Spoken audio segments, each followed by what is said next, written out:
Bonjour à tous, bouclier démocratique européen, retenez bien ce nom. J'ai mené l'enquête sur ce dernier joujou infernal d'Ursula von der Leyen et ce que j'ai découvert est dingue, profondément choquant, avec un premier pays laboratoire, la Roumanie.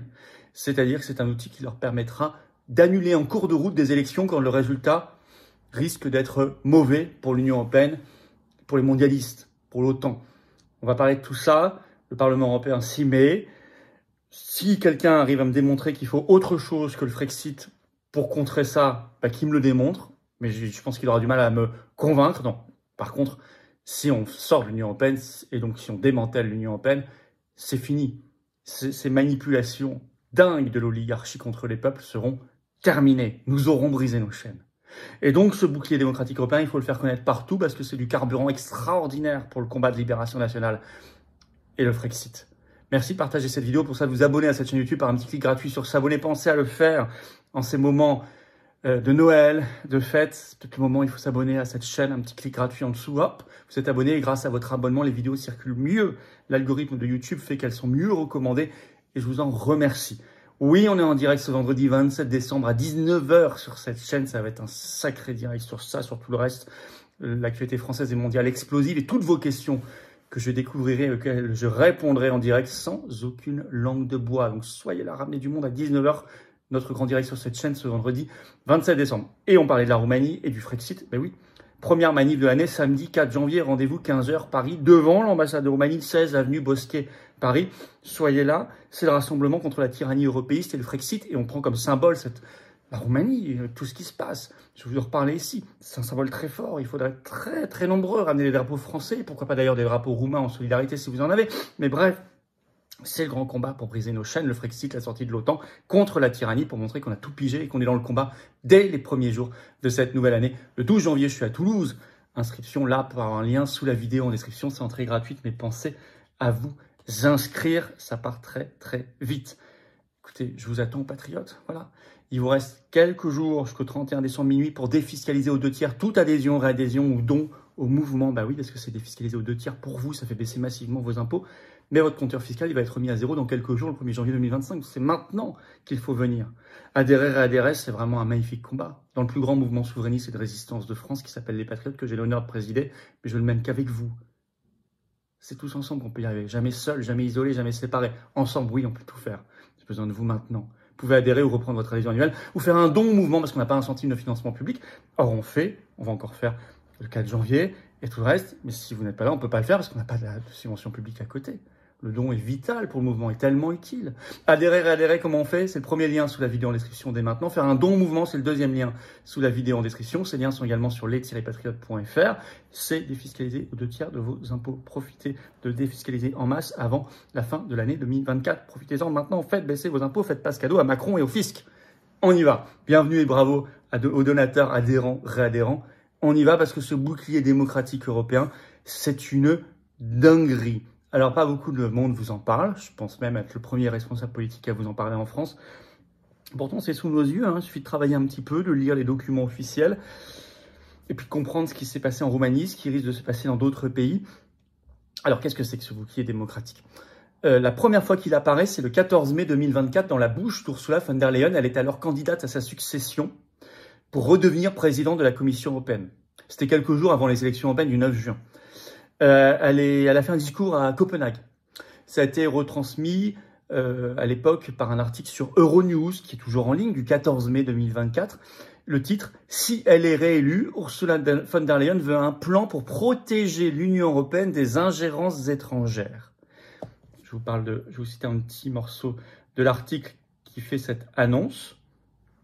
Dans un discours prononcé lors du sommet de Copenhague sur la démocratie, Ursula von der Leyen se dit préoccupée par la montée de la désinformation et de l'ingérence étrangère en Europe. Elle assure que les principes fondamentaux de notre démocratie sont attaqués. S'exprimant en tant que tête de liste du Parti populaire européen, elle a promis de mettre en place un bouclier européen de la démocratie, première fois que le mot apparaît à ce moment-là, afin de renforcer les capacités de l'Union européenne à lutter contre l'influence étrangère. Vous allez voir, ça s'appelle bouclier européen démocratique, bouclier démocratique européen, ou bouclier européen de la démocratie. C'est purement orwellien. C'est orwellien, c'est Orwell. On tord le sens des mots, on inverse le sens des mots. avec sous des prétextes, lutter contre la désinformation, l'ingérence russe. On est totalement dans la définition même de ce qu'est l'orwellien. Créer votre enfer à partir de soi-disant bonnes intentions, en utilisant des mots qui veulent dire l'inverse de ce qu'ils disent. Alors, les fonctions de ce bouclier seraient hyper révélatrices, parce que c'est déjà dans l'article, elle en parle, je cite, « Ce bouclier serait chargé de détecter et de supprimer la désinformation en ligne, en s'appuyant sur les travaux du règlement européen numérique, le DSA, et de, entre guillemets, vacciner l'Union européenne, c'est le mot d'Ursula, hein, contre les influences malveillantes en permettant aux Européens de reconnaître les menaces. » Alors, un peu plus tard, au cœur de l'été, le 18 juillet 2024, alors qu'elle était presque reconduite, elle a fait un grand oral devant les eurodéputés au Parlement européen. C'est retransmis par, à l'époque, Euronews, toujours en ligne, le 18 juillet 2024. Et je cite, Ursula von der Leyen a annoncé la création d'un bouclier européen pour protéger la démocratie devant les eurodéputés. Donc elle a fait l'annonce devant le Parlement européen. Elle ajoute « Je n'accepterai pas les démagogues et la polarisation ». Alors, quand vous dites que vous allez intervenir dans des élections en disant « Je n'accepterai pas les démagogues et la polarisation », qui définit qui sont les démagogues? Qui définit ce que veut dire la polarisation?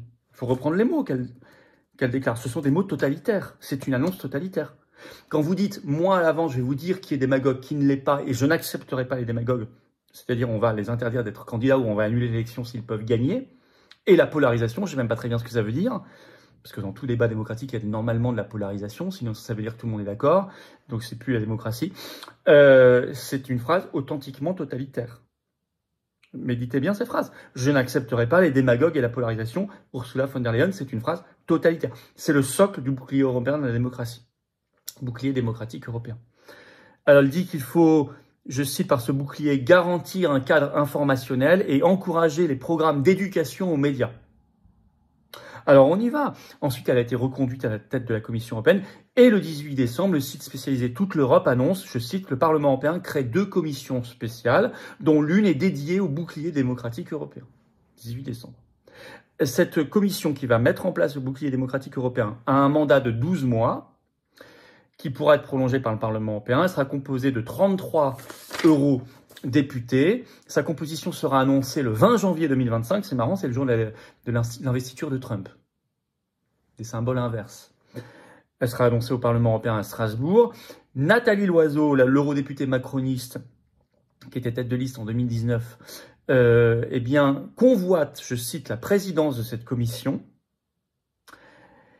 Il faut lire le document officiel qui crée cette commission spéciale du Parlement européen chargée de mettre en place ce bouclier démocratique européen. Le document qui le met en place est sur le site du Parlement européen depuis le 13 décembre. C'est assez long. Je vais vous lire juste les 2 premières motivations. Vous voyez qu'ils peuvent y mettre, c'est la porte ouverte à y mettre ce qu'ils veulent. Je vais vous citer. Considérant que l'ingérence étrangère constitue une violation grave des valeurs et principes universels sur lesquels l'Union européenne est fondée, tels que la dignité humaine, la liberté, l'égalité, la solidarité, le respect des droits de l'homme et des libertés fondamentales, la démocratie et l'état de droit, qu'il est démontré que des acteurs étrangers, étatiques, malveillants et autoritaires et des acteurs non étatiques, malveillants utilisent la manipulation de l'information et d'autres tactiques pour s'immiscer dans les processus démocratiques de l'Union européenne. Ils disent que c'est démontré, hein. Vous n'avez plus rien à démontrer, c'est fait, hein, ils l'ont fait. J'ai pas vu, moi, la démonstration, mais elle est faite, il paraît. Je reprends la lecture, que ces attaques induisent les citoyens en erreur, les trompent et affectent leurs choix électoraux, amplifient les polémiques, divisent, polarisent, exploitent les vulnérabilités des sociétés. Donc, c'est pas bien d'amplifier les polémiques électorales. Ils jugent que c'est pas bien, donc ils sont contre le débat démocratique. Encouragent les discours de haine, je ne sais pas ce que ça veut dire, aggravent la situation des groupes vulnérables qui sont plus susceptibles d'être victimes de la désinformation, fausse l'intégrité des élections et des référendums démocratiques, jette le soupçon sur les gouvernements nationaux, les autorités publiques, l'ordre démocratique et l'état de droit, et ont pour objet de déstabiliser la démocratie européenne. Il s'agit désormais d'une question de sécurité intérieure et de sûreté de la société de l'Union européenne dans son ensemble. Vous entendez ce considérant ultra-totalitaire, vous avez compris. Le suivant est intéressant. Il jette le masque. Considérant qu'une campagne de désinformation d'une ampleur et d'une malveillance sans précédent visant à tromper à la fois les citoyens européens et la communauté internationale des États dans son ensemble a été menée par la Russie, depuis de nombreuses années avec une intensité particulière depuis la veille et au cours de la guerre d'agression contre l'Ukraine qui a débuté le 24 février 2022. Donc là, ils vous citent en fait, ils vous disent qu'il y a de l'ingérence et elle est russe. Vous lisez tout le document. Pas une fois, ils nous vous parleront d'une autre ingérence. Peut-être chinoise, hein, même pas dans ce document. Ils pourront peut-être le dire dans les discours, mais jamais ils vous parleront, par exemple, de l'ingérence des États-Unis. Jamais ils vous parleront de l'ingérence de l'Union européenne elle-même. Ingérence russe. Alors pour ça, il faut créer une boîte à outils. Donc là, je vous lis un dernier extrait de ce document. Les politiques, les propositions législatives et les structures à mettre en place dans le cadre du bouclier européen de la démocratie, déjà établi dans le cadre du plan d'action pour la démocratie européenne, ainsi que des instruments pertinents relevant de la boussole stratégique, tels que la boîte à outils hybride de l'Union européenne.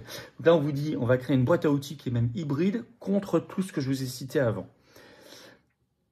Alors, il y en a une qui en a justement parlé dans une petite vidéo parce qu'elle est candidate pour présider cette commission, c'est Nathalie Loiseau sur son compte X, mis en ligne le 19 décembre. Le titre, alors non, il n'y a pas de titre, elle dit « Les ingérences étrangères, c'est aujourd'hui une réalité palpable ». Elle ajoute « En Roumanie, un candidat créé de toutes pièces sur TikTok, d'extrême droite, pro-Poutine, complotiste, le combo d'extrême droite, pro-Poutine, complotiste, est arrivé finaliste du premier tour de l'élection présidentielle, dit Nathalie Loiseau. Lui, il est même arrivé en tête. Elle ajoute « Il y a eu TikTok en Roumanie. Il y a tous les réseaux sociaux en Moldavie et ailleurs. Des votes qui sont achetés par les pro-russes. Ah bon?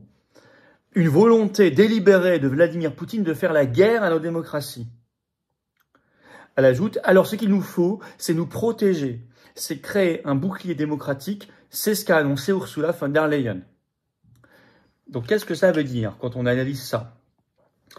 Ce bouclier démocratique sera l'autre nom de la censure des réseaux sociaux et des médias. Elle l'annonce. Le problème, c'est TikTok et tous les autres réseaux sociaux en Roumanie, en Moldavie et ailleurs. Donc, c'est tout. Et 2, ce sera l'autre nom du droit d'annuler légalement, des élections quand le résultat dérangera le système ou qu'il menacera de le déranger. Donc, à l'avance. C'est l'exemple roumain. Oui, parce que l'exemple roumain, c'est le pays laboratoire. Le laboratoire de ce bouclier démocratique européen, c'est ce qui vient de se passer en Roumanie. Et ce qui est en train de se passer. C'est pas pour rien qu'on fait la grosse manif devant l'ambassade de Roumanie contre la tyrannie européiste, euromondialiste et pour le Frexit. Ce samedi 4 janvier, rendez-vous 15h, 16 avenue Bosquet à Paris, c'est devant l'ambassade de Roumanie. Venez très nombreux, tous. Le symbole est tellement fort. En Roumanie, ils ont annulé l'élection présidentielle 2 jours avant le second tour. Ils l'ont annulé le 6 décembre, ça devait avoir lieu le 8 décembre, alors que le 24 novembre, lors du premier tour, le candidat Georgescu avait gagné, il était en tête, et qu'il allait gagner selon les sondages. Il avait 58% dans les sondages, le second tour. Donc il allait devenir président roumain. Or lui, il voulait sortir la Roumanie de l'Union européenne et de l'OTAN. Alors certains ont compris, par exemple Mathieu Bock-Côté a fait une tribune dans le Figaro ce 21 décembre en écrivant « La Roumanie, laboratoire de la post-démocratie ». Le 17 décembre, il y a une dépêche AFP. Présidentielle en Roumanie, la Commission européenne ouvre une enquête contre TikTok. Vous allez voir que même Elon Musk rentre dans le débat. Et Ursula von der Leyen, elle a lié explicitement cet exemple roumain au bouclier démocratique européen. Comme une première application, je vous cite. « Nous devons protéger nos démocraties de toute forme d'ingérence étrangère », a déclaré la présidente de la Commission Ursula von der Leyen, appelant à agir rapidement et fermement. C'est la dépêche AFP sur la Roumanie. Elon Musk a réagi, il a mis sur son compte X le 20 décembre, je cite, « Comment un juge peut-il annuler une élection et ne pas être considéré comme un dictateur ?» Alors le juge, là, alors c'est vrai que c'est le juge constitutionnel, mais en réalité derrière c'est l'Union européenne et les forces mondialistes, et c'est l'application pour la première fois, on vous le dit, parce qu'ils ouvrent une enquête contre TikTok, comme si le problème c'était TikTok, même Nathalie Loiseau a osé dire c'est un candidat créé de toutes pièces sur TikTok, enfin n'importe quoi. Comme si 15 vidéos sur TikTok vous permettaient de faire 23% au premier tour. Enfin, tout ça n'a évidemment aucun sens. La réalité, alors d'autant que vous avez une enquête des services fiscaux roumains qui a révélé que, en fait, les manipulations sur TikTok, si on a eu, sont plutôt venues du camp d'en face du président européiste roumain sortant, qui voulait favoriser des petits candidats pour diviser les voix, et en réalité, ça lui aurait échappé. On n'en sait rien, mais en tout cas, les enquêtes montrent, aucune enquête n'a montré qu'il y avait une ingérence russe derrière tout cela, et que de toute façon, un compte sur TikTok suffisait à faire plus de 22% des voix au premier tour, ce qui n'a pas de sens. Tout ça est évidemment une fausse justification. Ce qui les gênait, en fait, c'est qu'un candidat qui voulait sortir de l'Union européenne et de l'OTAN allait gagner. C'est sous. Il n'y a que ça à retenir. Le reste, c'est du prétexte. C'est de la justification a posteriori qu'on invente pour emballer tout ça. C'est une première. Si demain, il faut annuler les élections en Pologne, en Allemagne, là, il y a des législatives, si un parti qui veut sortir de l'Union européenne comme l'AfD peut gagner, ils vous sortiront le bouclier démocratique européen en disant c'est TikTok, c'est X, c'est Facebook, j'en sais rien. Ils vous trouveront un truc. Tout ça, les justifications sont mensongères parce que si on voulait vraiment s'intéresser aux ingérences, on parlerait par exemple de l'ingérence européiste, de l'ingérence américaine. Bon, évidemment, ça n'existe pas pour eux. Et puis si on voulait s'intéresser à l'influence des grands médias aux réseaux sociaux, on se demanderait par exemple pourquoi les grands médias font campagne pour certains candidats et à quel point ça tord complètement le processus électoral. Quand les grands médias ont tous fait campagne en 2016-2017 pour Macron, ça tord complètement le résultat électoral. Quand nous, ils nous invisibilisent lors des élections européennes dernières, ça tord le débat démocratique. Mais ça n'intéresse pas, ça ne rentre pas dans le bouclier démocratique européen. Vous avez bien compris pourquoi. Parce que tout ça, ce sont juste des prétextes qui comptent, c'est la finalité. La finalité, c'est qu'ils ne veulent pas que des gens qui veulent sortir de ce système et détruire ce système puissent gagner. Et ils ont cité, vous avez vu dans les justificatifs, les élections, mais aussi les référendums. Au passage. Alors, là, on est vraiment au cœur de la machine euro-mondialiste qu'il faut détruire. Faites savoir ce bouclier, partagez s'il vous plaît cette vidéo, pour ça abonnez-vous à cette chaîne, parce qu'on est au cœur de ce qui est du carburant pour le Frexit. Soyez en direct avec moi ce vendredi à 19h sur cette chaîne, ce vendredi 29 décembre, on va avoir un gros direct. Je prendrai toutes vos questions, soyez là. Ça va être un sacré direct. Nous, il n'y a pas de vacances pour les directs, il n'y en a pas. Et puis soyez en manif, je vous l'ai dit, samedi 4 janvier, 16 avenue Bosquier devant l'ambassade de Roumanie à Paris, 15h. Très grosse manif pour le Frexit, pour briser nos chaînes avec ce gros symbole, magnifique symbole de l'ambassade de Roumanie en France. Évidemment, merci de partager cette vidéo, de vous abonner à la chaîne par un petit clic gratuit. Vraiment, pensez-y. Puis je vous attends, patriotes, voilà. Il faut venir maintenant pour se battre. Pensez à défiscaliser aux 2/3 parce que la défiscalisation pour vous va être remise à zéro le 1er janvier 2025. Le compteur fiscal est remis à zéro. Avant cela, défiscalisez en masse, faites baisser vos impôts. Toute adhésion, réadhésion, don est défiscalisée aux 2/3 pour vous. Il faut venir dans ce combat. Je ne peux pas y arriver seul, personne ne peut y arriver seul, vous non plus, moi non plus. Mais tous ensemble, on va déplacer des montagnes, surtout dans le plus grand mouvement souverainiste et de résistance de France, qui s'appelle les Patriotes. Vous pouvez adhérer dès maintenant par le premier lien sous la vidéo en description.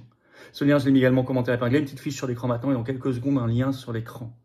Choisissez. Faire un don au mouvement, c'est le deuxième lien sous la vidéo en description. Le don est aussi indispensable et vital. Il est aussi défiscalisé aux 2/3 pour vous, parce qu'on n'a pas de financement public, pas un centime d'aide publique, ni d'aide des banques, ni d'aide de subvention d'État. Rien. Mais on fait. Et on ne lâchera pas le morceau. Et si on ne fait pas, nous, personne ne le fera à notre place. Et vous le savez. Il y a beaucoup de blablateurs et de parleurs. Il n'y a pas beaucoup de faiseurs. Nous, on est des faiseurs. Nous, on est dans l'action concrète.